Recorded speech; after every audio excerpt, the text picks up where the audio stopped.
ಮಾಡಲು ತುಂಬಾನೇ ಸುಲಭ, ತಿನ್ನಲು ತುಂಬಾನೇ ಟೇಸ್ಟಿಯಾದ ಸ್ವೀಟ್ ಕಾರ್ನ್ ಫ್ರೈಡ್ ರೈಸ್. ನೋಡುವುದಕ್ಕೆ ಇಷ್ಟು ಕಲರ್ಫುಲ್ ಆಗಿ ಕಾಣ್ತಿರುವ ಈ ಫ್ರೈಡ್ ರೈಸ್ ರುಚಿಯ ಜೊತೆಗೆ ನಮ್ಮ ಆರೋಗ್ಯ ಮತ್ತು ಸೌಂದರ್ಯವನ್ನು ಕಾಪಾಡಲು ತುಂಬಾನೇ ಅಗತ್ಯವಾದ ಆಹಾರವಾಗಿದೆ.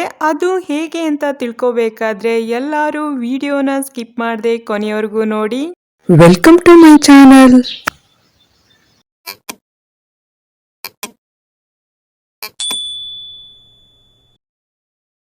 ಎಲ್ಲರಿಗೂ ನಮಸ್ಕಾರ.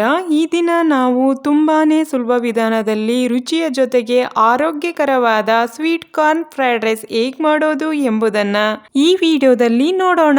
ಸ್ವೀಟ್ ಕಾರ್ನ್ ಫ್ರೈಡ್ ರೈಸ್ ಮಾಡಲು ನಾನಿಲ್ಲಿ ಮೊದಲಿಗೆ ಒಂದು ಹಸಿ ಮುಸ್ಕಿನ್ ಜೋಳದ ಕಾಳುಗಳನ್ನೆಲ್ಲ ಬಿಡಿಸಿ 2-3 ಸಾರಿ ನೀಟಾಗಿ ಇದನ್ನ ತೊಳ್ಕೊಂಡಿದ್ದೇನೆ. ಇದಕ್ಕಿವಾಗ ಜೋಳದ ಕಾಳುಗಳು ಮುಳುಗುವಷ್ಟು ನೀರು ಸೇರಿಸಿ ರುಚಿಗೆ ತಕ್ಕಷ್ಟು ಉಪ್ಪು ಹಾಕಿ 1-2 ನಿಮಿಷ ಇದನ್ನ ಬೇಯಿಸ್ಕೊಳ್ಳೋಣ. ಈ ರೀತಿ ಮಾಡೋದ್ರಿಂದ ಫ್ರೈಡ್ ರೈಸ್ ತಿನ್ನುವಾಗ ಜೋಳದ ಕಾಳುಗಳು ತುಂಬಾನೇ ಸಾಫ್ಟ್ ಆಗಿ ರುಚಿಯಾಗಿರುತ್ತೆ. ಈ ಒಂದು ಹದದಲ್ಲಿ ಜೋಳದ ಕಾಳುಗಳು ಬೆಂದ್ರೆ ಸಾಕು. ಇದನ್ನಿವಾಗ ಶೋಧಿಸಿ ಒಂದು ಪ್ಲೇಟ್ ನಲ್ಲಿ ಎತ್ತಿಟ್ಕೊಳ್ಳೋಣ.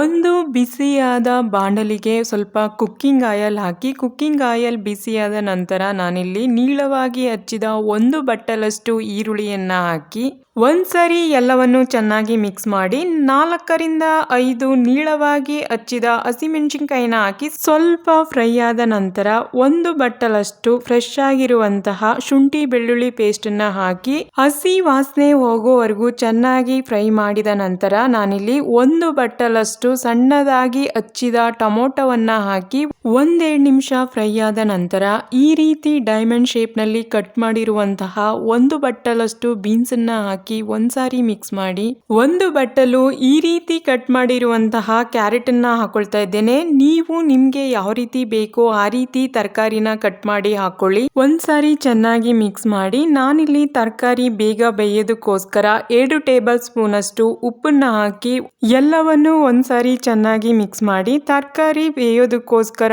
ಒಂದು ಲಿಡ್ ನ ಕ್ಲೋಸ್ ಮಾಡಿ ಸ್ವಲ್ಪ ಹೊತ್ತು ಹಾಗೆ ತರಕಾರಿನ ಬಿಡೋಣ. ನೀವೀಗ ನೋಡ್ತಿರ್ಬೋದು ತರಕಾರಿ ಚೆನ್ನಾಗಿ ಬೆಂದಿದೆ. ಇದಕ್ಕಿವಾಗ 1 ಬಟ್ಟಲಷ್ಟು ಈ ರೀತಿ ಕಟ್ ಮಾಡಿರುವಂತಹ ಕ್ಯಾಪ್ಸಿಕಮ್ ನ ಹಾಕೊಳ್ತಾ ಇದ್ದೇನೆ. ತರಕಾರಿ ಬೆಂದ ನಂತರನೇ ನಾವು ಕ್ಯಾಪ್ಸಿಕಮ್ ನ ಕೊನೆಯಲ್ಲಿ ಹಾಕೋಬೇಕು. ತುಂಬಾ ಬೆಂದೋದ್ರೆ ಕ್ಯಾಪ್ಸಿಕಮ್ ಫ್ರೈಡ್ ರೈಸ್ ಅಲ್ಲಿ ತಿನ್ನೋದಿಕ್ಕೆ ಚೆನ್ನಾಗಿರಲ್ಲ. ಹಾಗಾಗಿ ಯಾವಾಗ್ಲೂ ನಾವು ತರಕಾರಿ ಬೆಂದ ನಂತರನೇ ಕೊನೆಯಲ್ಲಿ ಕ್ಯಾಪ್ಸಿಕಮ್ ನ ಹಾಕಿ 2-3 ನಿಮಿಷ ಫ್ರೈ ಮಾಡ್ಕೊಂಡ್ರೆ ಸಾಕು. ಈಗ ಕ್ಯಾಪ್ಸಿಕಮ್ ಚೆನ್ನಾಗಿ ಫ್ರೈ ಆಗಿದೆ. ಇಷ್ಟು ಫ್ರೈ ಆದ್ರೆ ಸಾಕು. ಇದಕ್ಕಿವಾಗ ನಾನು ಪೆಪ್ಪರ್ ಪೌಡರ್ ಅನ್ನ ಹಾಕೊಳ್ತಾ ಇದ್ದೇನೆ. ನಿಮ್ಮ ಖಾರಕ್ಕನುಗುಣವಾಗಿ ಪೆಪ್ಪರ್ ಪೌಡರ್ ನ ಹಾಕೊಳ್ಳಿ. ನಾನಿಲ್ಲಿ 1 ಟೇಬಲ್ ಸ್ಪೂನ್ ಅಷ್ಟು ಪೆಪ್ಪರ್ ಪೌಡರ್ ನ ಹಾಕೊಂಡಿದ್ದೇನೆ.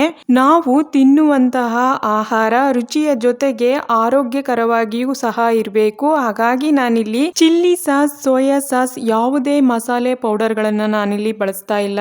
ಮಸಾಲೆ ತುಂಬಾ ಚೆನ್ನಾಗಿ ಫ್ರೈ ಆಗಿದೆ. ಇದಕ್ಕಿವಾಗ ನಾವು ಬೇಯಿಸಿಟ್ಟಂತಹ ಜೋಳದ ಕಾಳುಗಳನ್ನ ಹಾಕೊಳ್ಳೋಣ. ಮುಸ್ಕಿನ್ ಜೋಳದ ಕಾಳುಗಳಲ್ಲಿ ಆಂಟಿ ಆಕ್ಸಿಡೆಂಟ್ ಹೆಚ್ಚಾಗಿರುವುದರಿಂದ ನಮ್ಮ ಚರ್ಮ ಸುಕ್ಕಟ್ಟದಂತೆ ತಡೆಯುವುದರ ಜೊತೆಗೆ ತ್ವಚೆಯ ಕಾಂತಿಯನ್ನು ಹೆಚ್ಚಿಸುತ್ತದೆ. ಅಷ್ಟೇ ಅಲ್ಲ, ಆಯಿಲಿ ಸ್ಕಿನ್ ಇರುವವರಿಗೆ ಇದೊಂದು ಉತ್ತಮ ಔಷಧಿಯಾಗಿದೆ.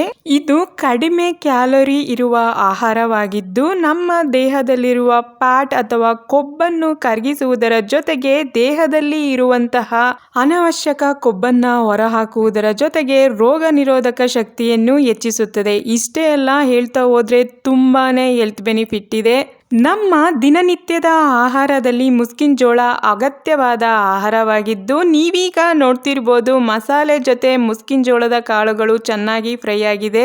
ಇದಕ್ಕಿವಾಗ 1 ಬಟ್ಟಲಷ್ಟು ರೈಸ್ ಸೇರಿಸಿ ಎಲ್ಲವನ್ನು ಚೆನ್ನಾಗಿ ಮಿಕ್ಸ್ ಮಾಡಿ ರುಚಿ ನೋಡಿ ರುಚಿಗೆ ತಕ್ಕಷ್ಟು ಉಪ್ಪನ್ನ ಹಾಕಿ ಎಲ್ಲವನ್ನು ಮಿಕ್ಸ್ ಆದ ನಂತರ ಕೊತ್ತಂಬರಿ ಸೊಪ್ಪು ಸೇರಿಸಿ ಚೆನ್ನಾಗಿ ಮಿಕ್ಸ್ ಮಾಡಿದರೆ ತುಂಬಾನೇ ರುಚಿಕರವಾದ healthy sweet corn fried rice ready. ನಿಮ್ಮೆಲ್ಲರಿಗೂ ಈ ಮಾಹಿತಿಯೊಂದಿಗೆ ಈ ರೆಸಿಪಿ ಇಷ್ಟವಾಗಿದ್ದರೆ ದಯವಿಟ್ಟು ಈ ವಿಡಿಯೋಗೊಂದು ಲೈಕ್ ಮಾಡಿ, ಕಮೆಂಟ್ ಮಾಡಿ, ಶೇರ್ ಮಾಡಿ.